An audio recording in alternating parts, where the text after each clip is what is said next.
Ladies and gentlemen, it is now 6 p.m. and a quorum of members is present, so the meeting of the Board of Education of the School District of New Berlin is called to order. Please call the roll. Ms. Crosby. Here. Mr. Helmer. Here. Mr. Kurth. Here. Ms. Manley. Here. Ms. Schulz. Ms. Unger. Ms. Wondercheck. I would entertain a motion to adjourn to closed session.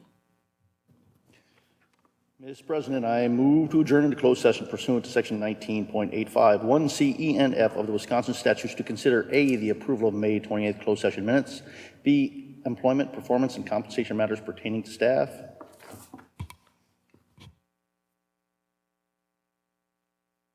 I have a second? I have a motion by Mr. Kurth and a second by Ms. Manley. Please call the roll. Mr. Kurth. Yes. Ms. Manley. Yes.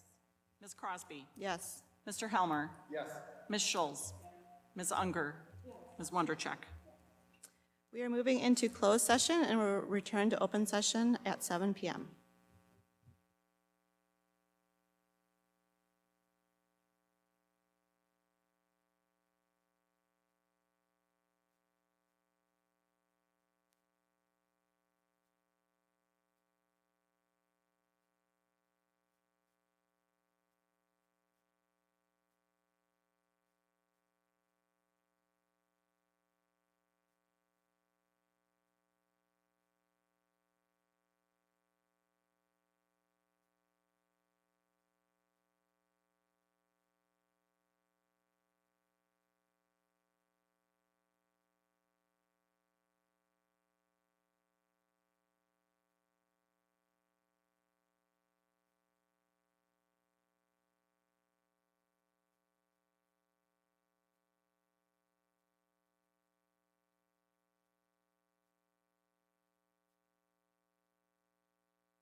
Ladies and gentlemen, it is now 7:23, and we are returning from closed session into open session. In recognition of the serious and important nature of our efforts here, we will join in the Pledge of Allegiance to the flag. Please rise.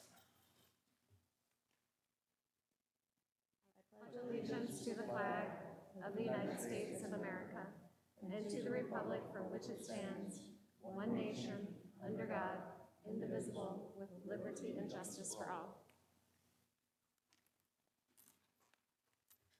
And now, for those who wish to prepare for the meeting, we will have a moment of silence.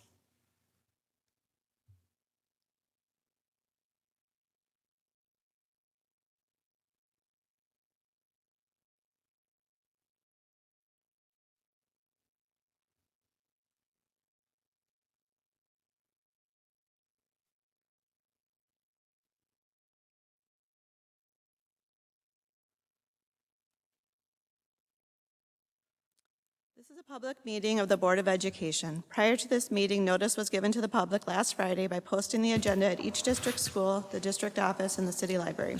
The agenda was also posted on the district website. A copy of the agenda was forwarded to the Journal-Sentinel, the Waukesha Freeman, and the Waukesha Now, all of which have filed requests for all public notices. First item on our agenda is privilege of the floor. We do not have any. The next item on the agenda is President's Message. I'm going to talk about the Community Task Force. Is that okay? And then you can fill it. Okay. So the application for the Community Budget Task Force is now online at the district website. The application is due on Wednesday, June 19th. We are looking for a cross-section of community members that represent the population of New Berlin within the New Berlin School District. If any of you in the audience are watching this via video or are interested, please visit the district website. There are 3 ways in which to fill out the form. One is online through a document, Google document. Another is to pick up a hard copy at the district office, and the third is to email Diana Hansen and receive an emailed copy. That brings us to the administrative team report.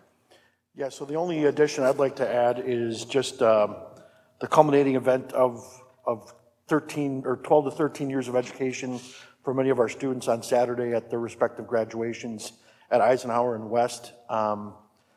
Again, it's certainly a new beginning for the students. That's, hence the term commencement. But at the same time, it's hard not to look back at all the years that those students, especially those that started with us in kindergarten, the amount of years that they put into their academics and education, and to kind of see that, and from smiles to tears to laughter to nervousness to yawns. In some cases, the students certainly knew the type of day and moment that was going to be, and it was again, I think, greatly attended by many. I think New Berlin West was very full, as was Eisenhower. But despite that, it was just a great all-around day, and again, just a great culminating event. Last week, Friday, we met with our teaching staff as kind of an end-of-year celebration where we also honored not only the work that we've done on behalf of students, but their work, and honored our staff members at 5, 10, 15, 20, 25, and even 30-year anniversaries with the school district, as well as honoring the retirees that have been with us for many years as well. And so all around, just kind of a great wrap-up to the school year, and certainly we've got a lot of work to do over the summer, as our work never stops, and we have been already planning for next year, and then hence tonight's budget presentation and approval, the preliminary budget approval. Again, this is planning for the next school year. So without further ado, I'll hand it back over to you. All right, the next item on the agenda is the consent agenda. Are there any items that should be pulled out for separate consideration? We maybe look at C being pulled out on the inter-district transfer, or at least spoken to. Sure, I'd be happy to. The Chapter 220 agreements with MPS are agreements that we do annually, and since the board approved an open enrollment policy and process, again, I can think back like 8, 9 years, those seats have diminished down to the point where we really only have the 1 seat left. And so basically it's happened where these kids are graduating out, and these seats are determined based on open enrollment seats. So again, this is just an annual process that we have to fulfill. But again, just looking for your approval as part of the consent agenda for that. Do I have a motion?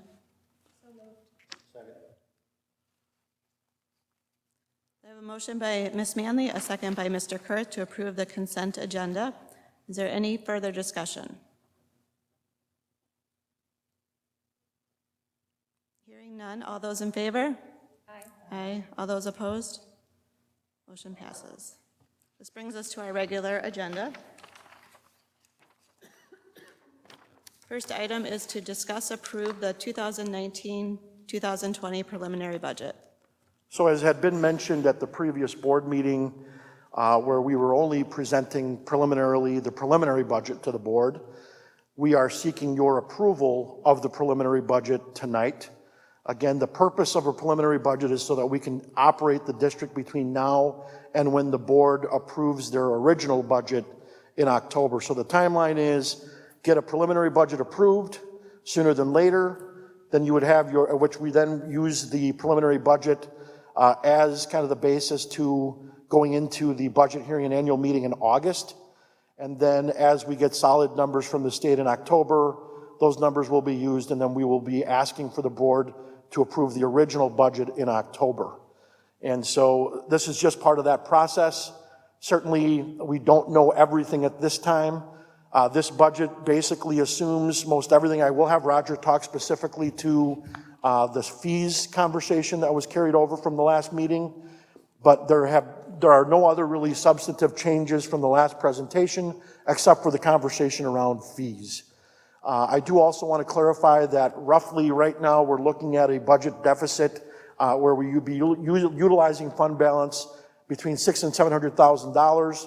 Based on the Wisconsin Senate and Assembly, the majority of them have determined, now this is obviously pending the governor's approval, it would bring that deficit down to about half, should things go as planned. And so, so again, we don't know that for sure, so we are actually not assuming that at this time, but essentially this number, this gap will only go down in our estimation. So with that, I'll hand it back over to Roger to talk about the fees, questions and conversations that were had previously, and to determine how we came up with the numbers for this budget that we're proposing, and certainly seeking your direction on that so we can get this proposal approved. As Mr. Garza indicated, basically this budget is the same document that was presented to the board at the last meeting. Following the conversation on the fees, we went back and made a couple of changes. The net impact was zero. The one change is there was a number of people raised concerns if going from $200 to $300 on the parking fee was too aggressive. So this budget now has a parking fee of $250. So lost that $25,000 in that move. And then the other conversation, at least that I took note of, is should we be giving a discount, early pay discount, on top of being one of the few school districts that does not charge a convenience fee for use of credit cards. So we eliminated the early pay discount, and that comes out to about a loss of $25,000 in income. So, excuse me, an increase of $25,000 income. So they kind of offset each other. So none of the numbers in the tables changed. It's just how we're going to administer them. The only other piece that was brought up at the last board meeting was the notion of increasing supplemental fees by 20%. And should the board want to move in that direction, based off of what Roger just mentioned, you would see an additional revenue amount of about $55,000 to $60,000 should the board choose to do that. That is not factored into this calculation at this time. So again, should that be the direction the board wants to move into, it would impact the budget by increased revenue of about $55,000 to $60,000.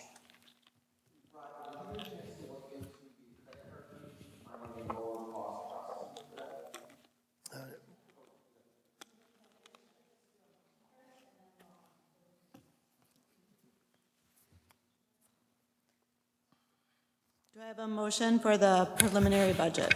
Motion to discuss agenda A, preliminary budget. in favor? Aye, all opposed? Oh, we're just moving to discussion, okay. Now you need discussion. That was way too easy. Goodbye. All right, now we open up discussion. Roger, did you get a chance to look at the credit card options and finding a lower cost processing instead of the 3.29%, I think it is, for credit cards and e-checks? Yeah, I did enter into conversations with a current merchant card processor. I do believe, based on the conversations I've had with that company and conversations that have been had here, that it would be a good idea for us to go to market on those. But at this point in time, the difference between using a credit card and using an e-check is about 1.25%. And so I did run an analysis that if everybody moved from debit card to the e-check, the net gain to us would be about $11,250, something in that vein. I'm concerned a little bit. That was, sorry? Excuse me? You said the difference was 0.25%? 1.25%. 1.25%? Yeah. Rather than 3.29, it'd be 1.99, so just a little over 1.25.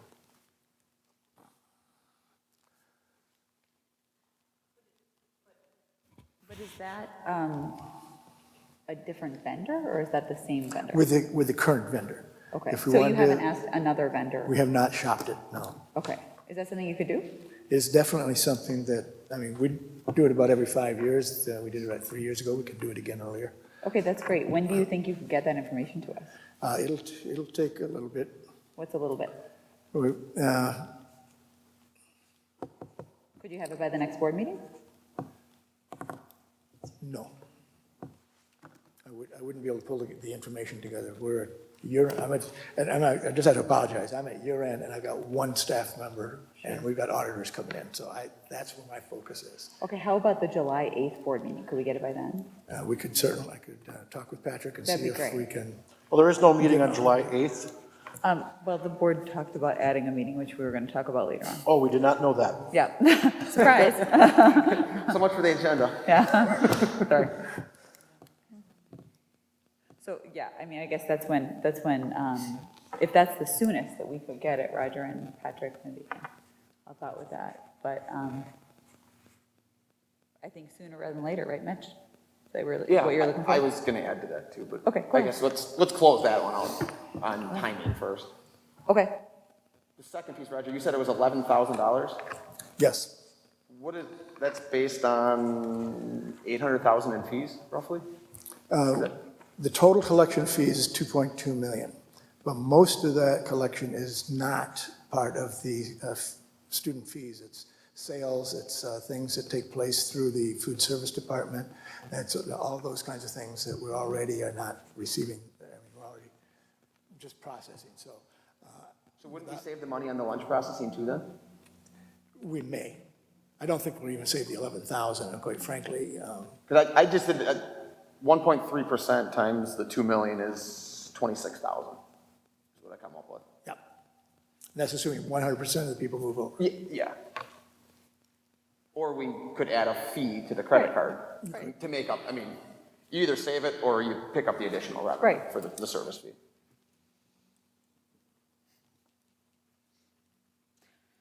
Any other discussion about the budget? I just had a quick question, just a quick thing to follow up, kind of in the same area. So I know we're getting rid of the early discount, the 25,000 off, is that Yes. right? But I know we talked about doing the late fee too, and I don't know if you looked at that as a encouragement to pay on time, right? Because now we don't have that carrot.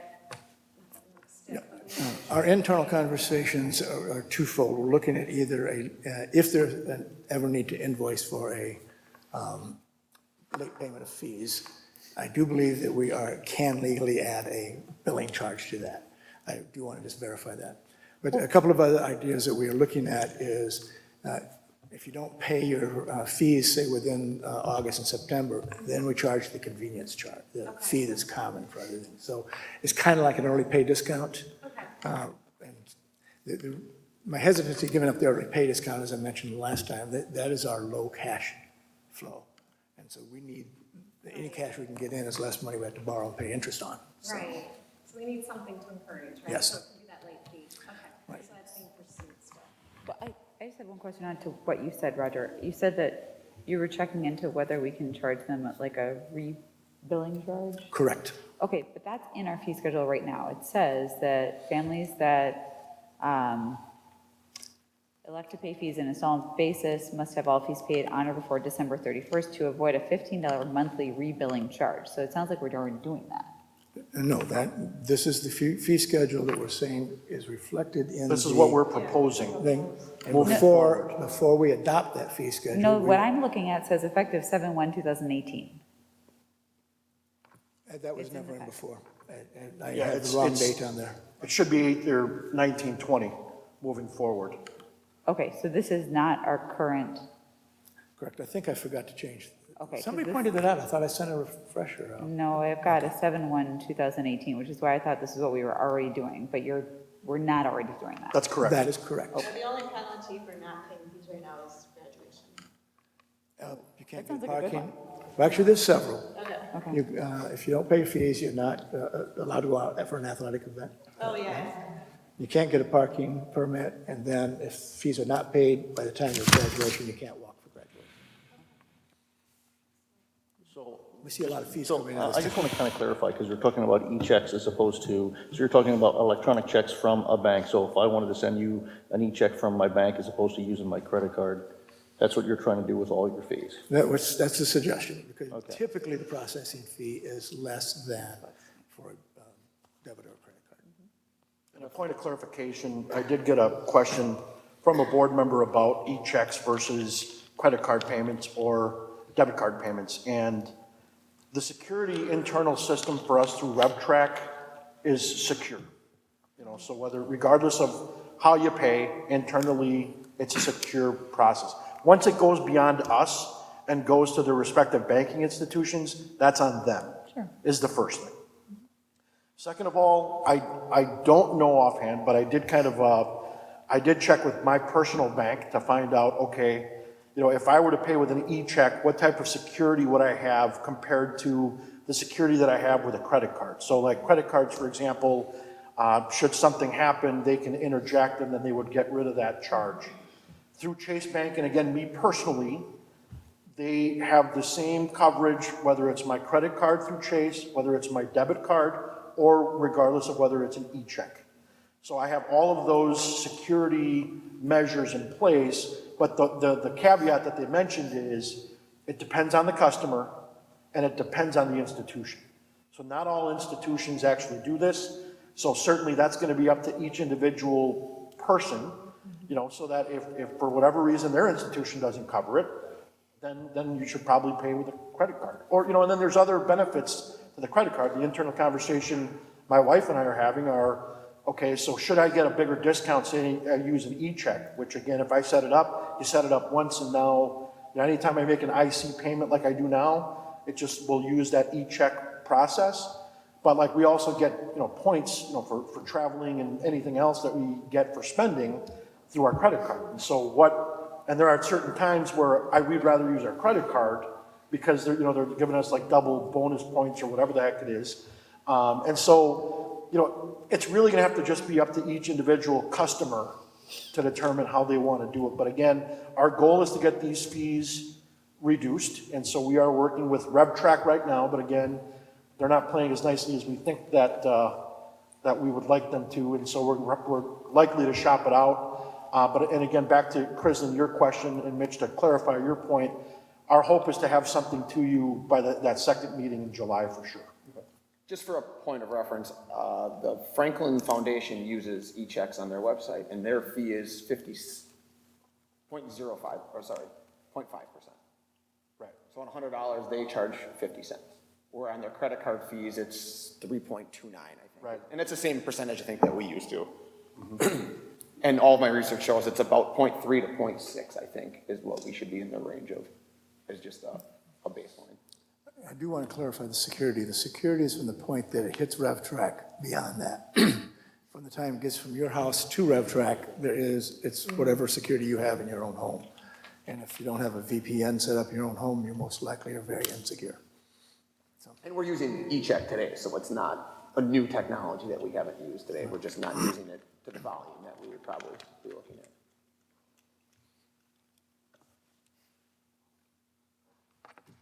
Is there any other discussion? Just one more quick question. So I know we're looking to use fund balance. What is the dollar amount that is tentatively in here? I'm not sure. Oh, right there. Okay. 700. 600 and... $697,578, about $700,000. Oh, okay. On page 15, I think. Okay. And based on, oh, sorry. Oh, go ahead. No, you go ahead. I was just gonna confirm so that we think it'll come down, right? That's a worst case scenario. Based on what the House, the Senate and Assembly has proposed by the majority of those respective groups, yes, we're looking at about bringing that number to about half. Okay. So there would be an increase of we proposed 150, they're looking at 200 plus per pupil. And again, it depends on how they slice it up, Right. of which we still need to get clarification from them. And then the other piece was, we proposed 25% increase in special education reimbursement, and they're talking 28 and 30%. Okay, so there's two opportunities there. Correct. And then that money, if it comes in, or when it does, Yes. that filters back into fund balance. That's right? correct. That's where it's Yeah, gonna we would just use Okay. less money from fund go. Okay, balance. perfect. Thank you. Yes. And that's what I was going to ask about. I was following the recommendations from the Joint Finance Committee, and it does look like they did increase special education funding by $96 million, which should trickle down to us in some fashion, and that they also increased mental health funding by $12.5 million. So I think that, with regard to some of those, in that, you sent us, Joe, previously, a listing of non-instructional staff, and among that staff is counselors, and you had a blue highlight on those people because you said that they were partially funded by categorical aids. So if we get increases in mental health funding, then would those positions potentially be more fully funded and therefore free up some of the? So we already received mental health funding as it is. Sure. This would carry some of that forward. That's what I'm talking about. So in other words, the way, I just want to make sure I clarify how it works, because I'm not sure how I understand it, if I understand it rather. So when they're saying that the Joint Finance Committee approved mental health funding for schools to the tune of $12.5 million, presumably we'll get some piece of that pie. Yeah, and so again, we just recently received our reimbursement for mental health support, and that specifically of our social worker. Yeah. We had expected that, and this kind of carries that over Sure. through this next budget. But that funding should also increase, is what I would expect, right? Sure. Presumably, if we, we don't know how it's all going to And shake again, out. it's a very small pot of money to be Yeah. distributed amongst 400 plus school districts. Sure. And, even now, the dollars aren't even covering the cost of our, No, I of know our they're not. social worker. And that's why they're partially funding that, Yeah. right? I mean, I understand that, but But it certainly will not, the new dollars that are being proposed are certainly not going to allow us to cover many more positions beyond the position that we're already trying to fund. oh, as a no, and I result wasn't of that. suggesting that we hire new people. I was just suggesting that possibly it could free up some dollars that are not categorical aid dollars, for other purposes that we could. Right. Let And me and let me that's- try to explain in the state budget language. Yeah, The year that we're in right now, it's going to be done in 3 weeks. right. June 30th. There was mental health funding to pay 50% of the increased cost of social workers. Okay. We hired a social worker, we got 50% of that cost paid for. As of June 30th, that money goes away. Yeah, So when they say they've increased the mental health funding by $125 million, or 12.5 million. 12.5, Yeah. basically what they're saying is we're just putting it back in. Right. Okay. So in other words, we aren't seeing a real increase, we're just seeing the money that was going to evaporate, Yeah. a portion of it come back. And this is why people say there's no transparency in government. That's why they say it. And we have applied for grants with regards to mental health as well. I do believe we actually did get a small grant that was awarded to us, mainly for training. But again, yes. So Okay. minimal dollars, but it will not make a big impact on this budget. No, but the special education reimbursement rate should help. Yes, that That should as really we help. mentioned, right. Yeah, because that's a 3.5% increase for next year and like a 5% increase for the following year. Right, which is what I So- mentioned before, which is what we've factored Right. in, not in this budget, but it would reduce your needing to use fund balance to the degree that you're needing it to now. Right.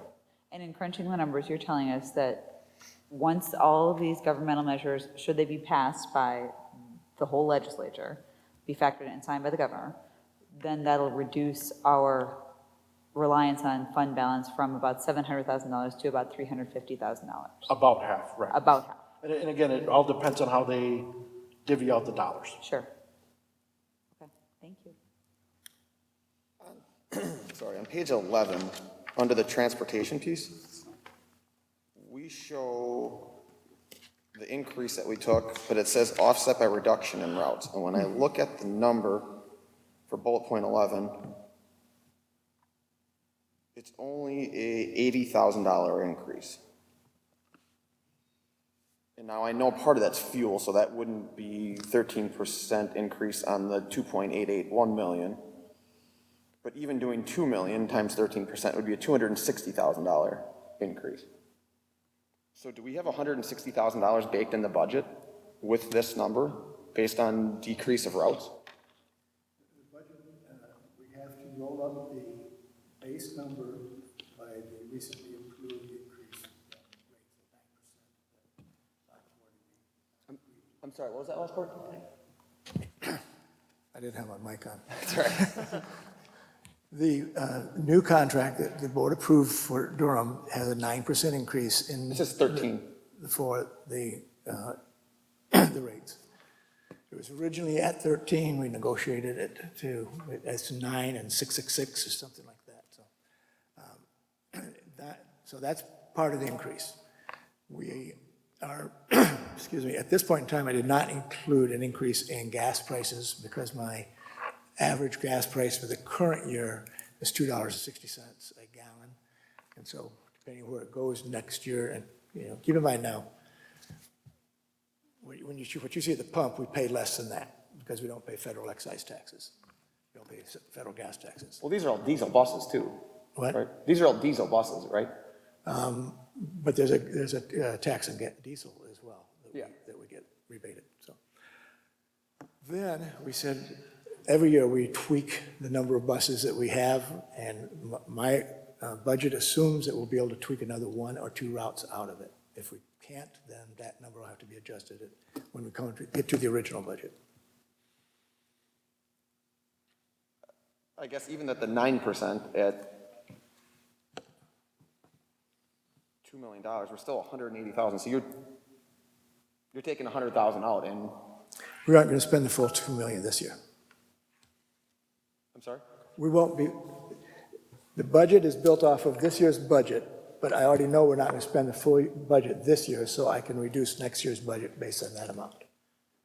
So in other words, you see a budget amount for next year. I know we're not going to spend all that. So when I prepare next year's budget, I don't just roll up the budget that's in this year and roll it up to next year. I take into consideration the fact that the current year is over budget.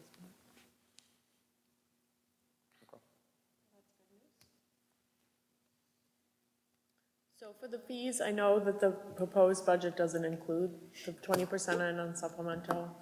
I just kind of want to go on record. I know it's not a popular opinion, but I do feel we should put that 20% increase in. I don't know if anyone wants to comment, but just wanted to reiterate that I do think that's something that we should add in. The fee assumptions in the budget do not include a 20% increase in those fees. And again, should you, it would increase it by $55,000 to $60,000 in revenue, which would mean you would be taking less out of fund balance should you choose to do that, by that amount. And just to clarify, Roger, you believe that increasing the supplemental fees by 20% would be able to be justified in terms of the materials actually purchased and spent, right? Because I know you say we have to be able to justify 50% of what we charge. We're at 50% of what we charge. And if we increase those fees by 20%, as Kate Unger has suggested, that we would be able to justify that in terms of it being in compliance with the statute, right? What I believe I have said is that when we start getting over 50%, we may have more challenges. I think that we are getting to the point at 70% where we should just not be going any further, but that's up to the board. And if you get challenged and you can't withstand the challenge, then you have to roll it back. But my question is, so if we increase it by 20%, let's say whatever 20%. The numbers will is, still work out and on we the would- broad base. And we would survive a challenge. I can't guarantee that. Okay, but what do we actually spend? Okay. And you need to understand how, if you get challenged, it's a different, it will be looked at differently than my saying, we've got, and I'm just going to use some rough numbers just for fun. We spend $200,000 a year on supplemental materials. For example, paper, pencils, erasers, all those kinds of things that students consume. And we've set the fee so that we can recapture about 50% of that. Okay, so in this example, 100,000.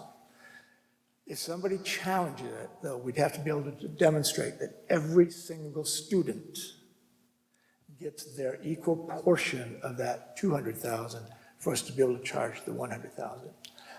They will not just take the broad numbers and say, oh, on average, this is what happens. That's why I'm nervous about getting too far down the road. So it's based on each individual student. But I do recall in a previous board meeting that you mentioned that we spend a lot more than $182 per kindergarten student through third grade. Yes, I did. We spend a lot more than that. So I guess I need to know. On average. Okay, In other words, all I do is I say, here's all of our costs that are eligible for recapturing a fee. Here's the number of students we have. Here's what our per student number is. sure. So at the elementary, middle school, high school levels, this is how the numbers come out. But if we happen to that year buy all new, because we can keep textbooks a part of that. If we buy textbooks only for the high school, but we're spreading the numbers out over everybody else, and somebody challenges an elementary level, they could say, you can't charge that.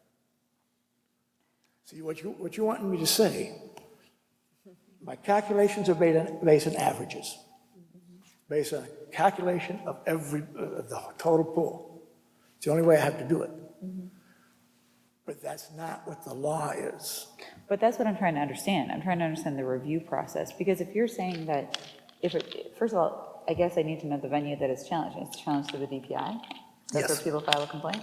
Yes. Okay, so they challenge it through the DPI, and they say, hey, I don't think that you guys can really justify that you're or that you're spending what you're saying you're spending, or what you're saying that you can charge us back 50% wise.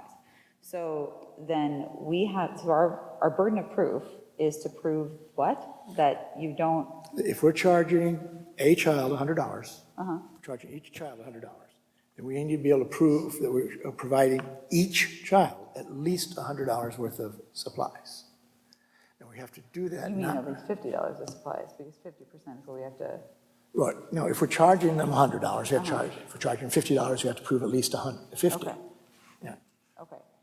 But then how would you, I'm not understanding the muster that would have to pass. I guess I need to dig into that further. Is your assumption they couldn't possibly track every eraser and pencil that Yeah, every kid? I'm just not sure, because I guess I'm not clear on what the DPI's process would be in determining that we were or were not in compliance. Because it's, the standard you suggest seems like one that would be incredibly ridiculous for the DPI to be able to employ, because the DPI then would have to review every expenditure per child, and I'm not sure how you even do that. I'm not disagreeing with you. Yeah. But many schools, for the summer school programs, they were charging a little history. Back in the late 80s, that's how long I've been doing this, the DPI came out and said, if you charge $20 per student for summer school, we're going to assume that you're in compliance with the law. So everybody did it. They got challenged. So then DPI said, you must be able to prove that you're providing each and every child $20 worth of materials for that summer school, or we're going to take your state aid away. And there were hundreds of school districts that were scrambling, and DPI came in and said, what exactly are you providing to Johnny and Mary and Joe and Fred? And so whether it's practical or not, they did it. Ultimately, this is up to the board to determine whether you want to move forward with this or not. It's not factored into the proposed budget. And so, based off of what Kate is mentioning though, that's something that we will need clarification on how the board wants to move forward. And again, what that means is you would need to use less dollars from your fund balance of approximately $55,000 to $60,000. Yeah, I'll just chime in on that if that's okay. But on the supplemental materials, I have an issue with it because it's across the board. It's not something you do as an extra, right? It's part of attending school. So I have concerns on passing it to everybody. But indirectly, we've grabbed savings there because we got rid of the early pay discount, which is what it directly impacted. So I feel like we did already take an increase on that. So I'm comfortable where we landed. That's my take on things. I'm going to chime in just a little bit too, because I have a feeling that in regards to what you're saying, Roger, I know what's going to be taken into effect because I know we pay the supplemental fee to get our kids to register, but I'm also giving a supply list that all parents have to pay for. So we come in and here's a supply list and I pay $100 to $200 per kid for my supply list. So us having to prove every single child and what their fees are, they're going to take that into consideration as well, that we're already paying something into it, as well as that for us to charge more when we're already providing a lot of that stuff per family. So I could see where the challenge would be even more difficult for us to win, simply because the parents are contributing and we're getting donations and, all the parents have already, I know in my house, I have a $47.5 million colored pencils and crayons that I've already purchased in the years that I have been here. I know because every year I need a new box, and then when it doesn't get used, it gets thrown in this bin that I really can't wait to throw away. Because it's hundreds of thousands of pencils and crayons and all of that.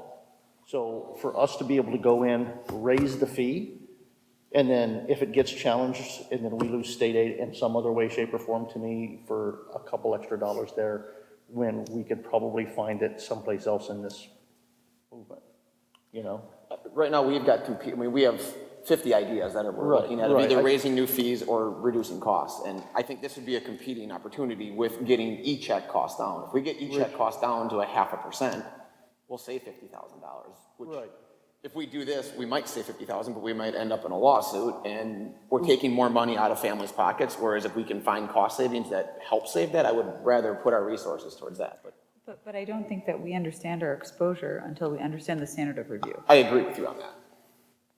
So I think that needs to be adequately determined, and I don't feel like we have a rational answer on that right now.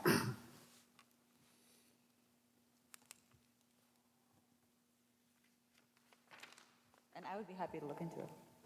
I would suggest do not ask permission. Pardon me? Never mind.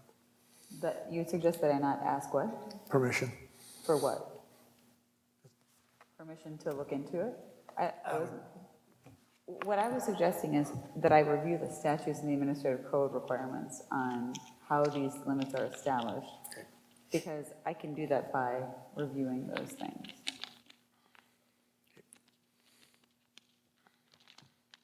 Do you want to take 2 weeks and we'll table this? We're not going to table a preliminary budget. Right, I think this is, Well, the this is fee not the schedule. final version. We could, keep looking into the fees and potentially change it. But we need to land somewhere. Yeah, I'm not before comfortable, impacting. right, I'm not comfortable increasing fees for our students across the board. I think the participation fees, I'm comfortable with, parking, I'm comfortable with, because they're doing something beyond the regular school day. Taking away the early discount, I think I wrote down last time, it's like 70% of our families take advantage of that early discount, so we are already, in a sense, increasing our fees. Should we vote on each one of these then individually? Because I think they're 3 separate discussions. I don't know if everyone's going to land uniformly on each of those fees. So should we do the supplemental, parking, and then kind of participation? I think you should vote on the budget that's been proposed, which includes a $250 increase in parking fees. $50 per increase. $250 in parking fees. It includes the waiving of or getting rid of the early pay discount, and it does not include raising the supplemental fees by 20%. And then we're also increasing athletics. Correct, as had been previously proposed. And by no means this is the final budget, it's a preliminary budget so they can continue to do the work. So by the time we get to the final, I'm sure this will be discussed. Well, the fees will be, this is pretty much final for Are we fees. locking in fees if we vote for That's- this budget? Yes. That's why I want to make the fees and the budget separate, because I think they're two separate subjects.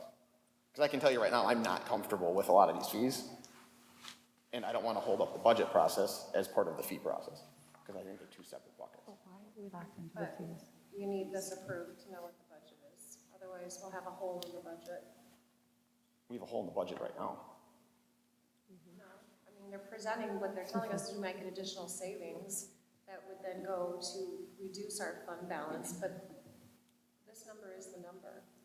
So if you guys want to take a vote, I'll leave it up to Amy, right? We take a vote, vote it up or vote it down, if you want to break the fee out. We should have more discussion here today. We got to land somewhere.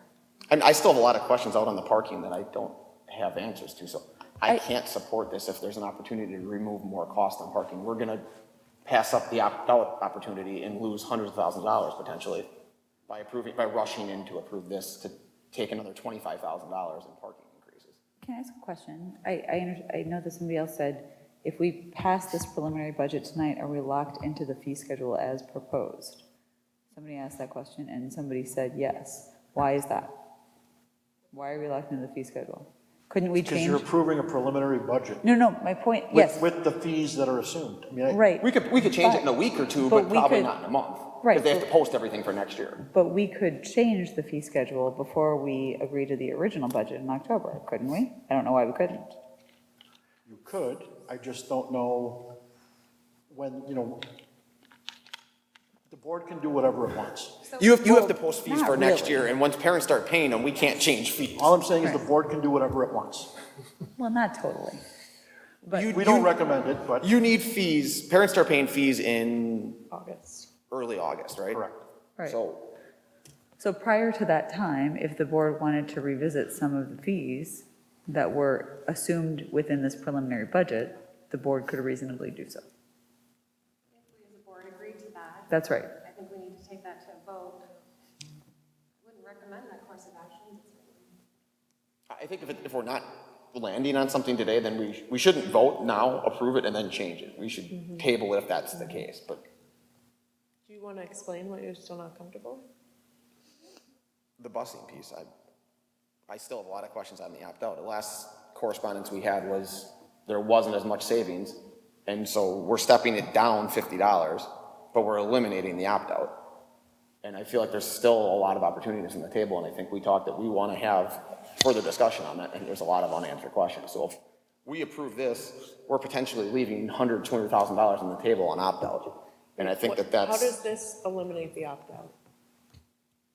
So we're saying that they pay $250, you're saying because you can't get the reduced price if you opt out. yeah, there is no, sorry, well, for one, that gap isn't that big, so you probably won't get a lot of people opting out. You'll probably get some, I would imagine, because that's still $50. But the second piece is, that was the proposal, is there was no opt-out option. And so those are the two things that don't sit well with me on that. Right now, we're at 52% busing capacity for what we have for open seats on buses and students at the maximum, most busy day of the year. Yeah, but he's talking. That's the capacity we have.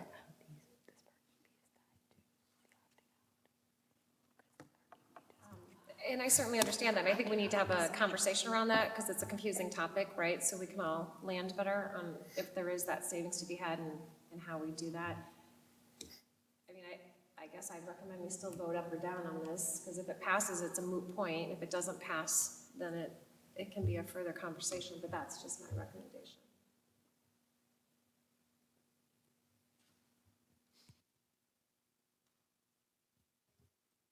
Is there any more discussion? So I actually need a motion to approve the preliminary budget, because that was just a discussion. I would recommend, though, that we do what Mitch said, and we pull the fees out and see where we land on the fees. And if we land where it's being presented, I don't know if others agree, so. Well, real quick with that, the conversation we had with the preliminary budget is if we don't approve it, they continue to operate what it was last year, which is essentially the same as it is this year. So approving it or not approving it really doesn't change that.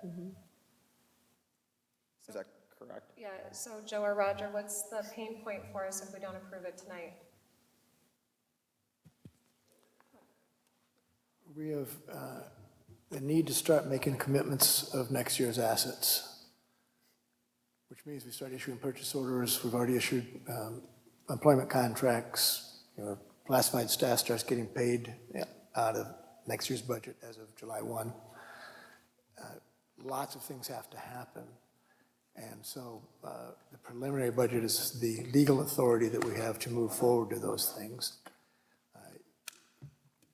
Federal government and some state governments will do a continuing resolution of some style if they don't have a budget ready to go. But otherwise, legally, we're stuck. Can we discuss the budget with a $140,000 increase in fees, but not decide what they are yet? I mean, I feel like we will get at least $140,000 of increased fees, whatever we end up deciding, but maybe we table what the fee structure is and approve the budget with the assumption that we would say increase $140,000 at least from fees.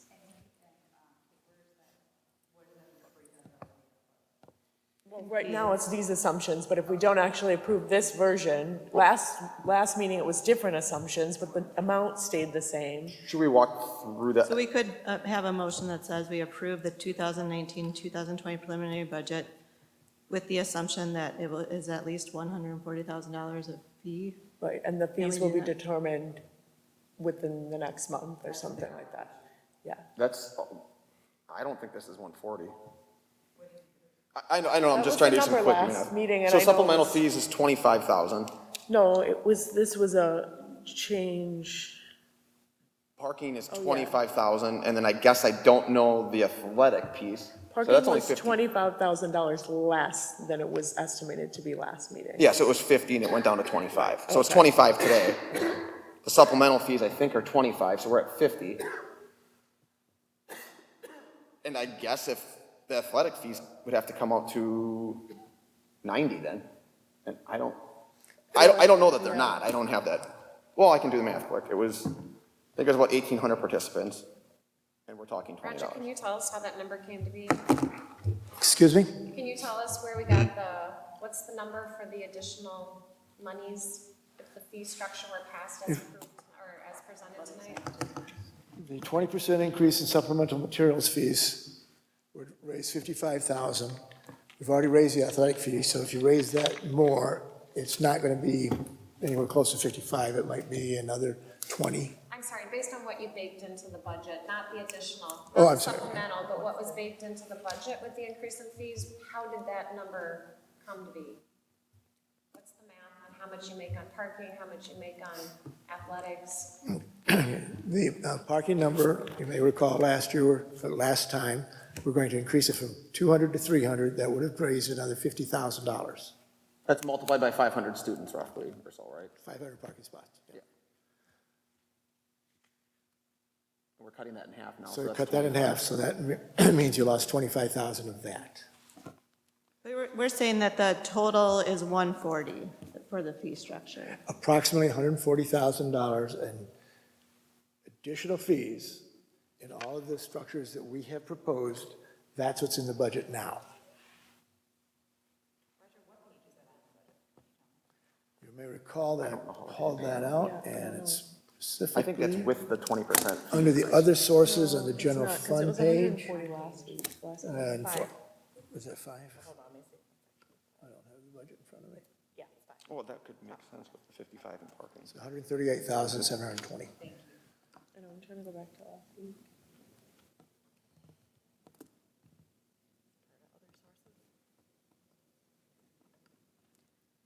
Okay. So we're gonna.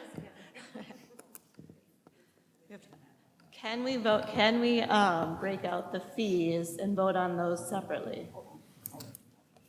The board can do whatever the board wants. No, to I do. meant like as far as like, because it's, I mean, it's part of the agenda, part of the budget, so can we vote on? I mean, if that's the assumption you want us to use, then that's what we'll use. I mean, so when you vote, we just need to know what the board's assumptions are. We came in with the assumptions that we came in with. The board can tell us differently, and then we'll move forward with those assumptions. Can we make a motion and say, I move to change the parking fee from 200 to 250 and vote on that? And then I move, can we do that as well? What you'd have to do is make a motion to amend the motions on the floor. So I say, I move to increase the student fees by $140,000 to be determined. So Mitch, you had the motion, do you want to make a friendly adjustment to it, or what do you want to do? You need to vote yours up or down? Well, his was just a discussion, though, so we need a new motion, yeah. Put a motion out Is there. the issue that we don't, some here don't want any fees raised? And that's why we want to hold off and see if. That's my concern, is if we put it all together, Yeah, I'm just afraid that, you know. Everyone's I don't fragmented. want to lock in the fees if there's possible other ways we can find savings, instead of putting this fees out there for families to have to pay. I feel like we haven't had enough time to make this decision. Yeah, for fees, I mean, we really haven't gotten to look more into.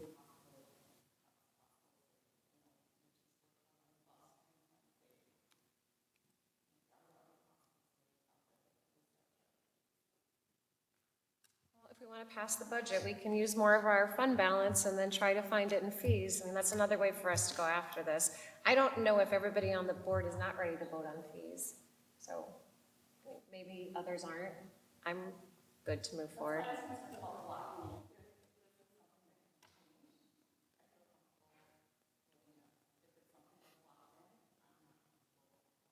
We can vote for a preliminary budget that has the assumption of at least $140,000 of fees,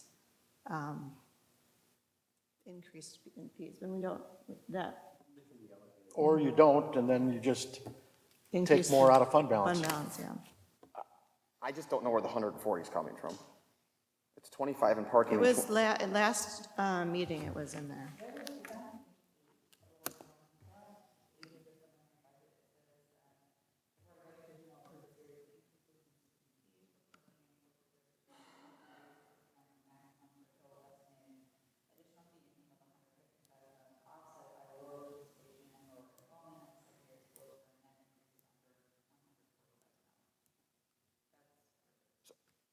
Sorry, I understand that's where that is, but I keep doing the math in my head, and it's 25K in parking, 25K in supplemental fees, and then it has to be $90,000 in sports. Those are the only three buckets that we're looking The at. family, the page 10 talks about parking, athletic participation, and family maximum. So I think the family maximum is not included in this 25,000, because we were going to increase the family max on supplemental materials and athletics. But that 140 is based on $50,000 in fees. So we're asking to approve fees up to $140,000, which was the old number at $300 But parking. then they offset it by there was an offset Right, on. this was like a swap. So this parking went down 25, For but that. the fees went up 25. So now we're still at the same number as last time, because of the athletic fees and the family maximum, which is not included in this 25,000.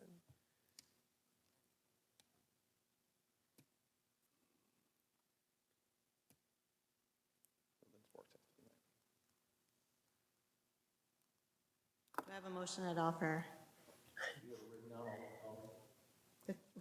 If we're going to do the supplemental fees, or if we're just going to do it as presented? I mean, as it was in here.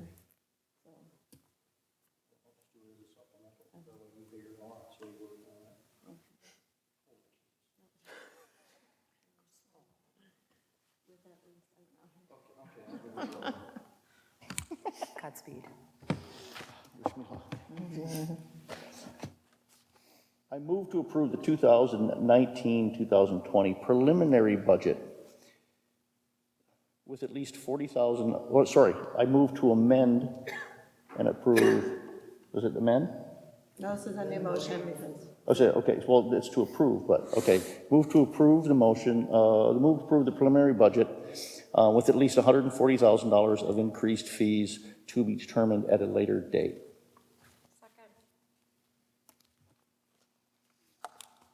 Any more discussion, or we can take it to vote?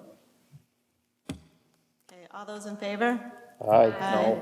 All those opposed? No, opposed. Should we go ahead and do roll call? We can do.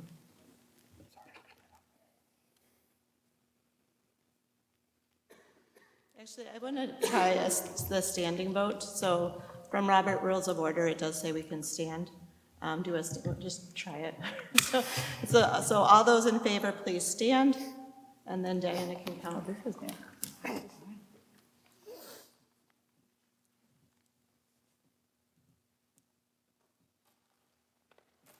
And all those opposed, please stand.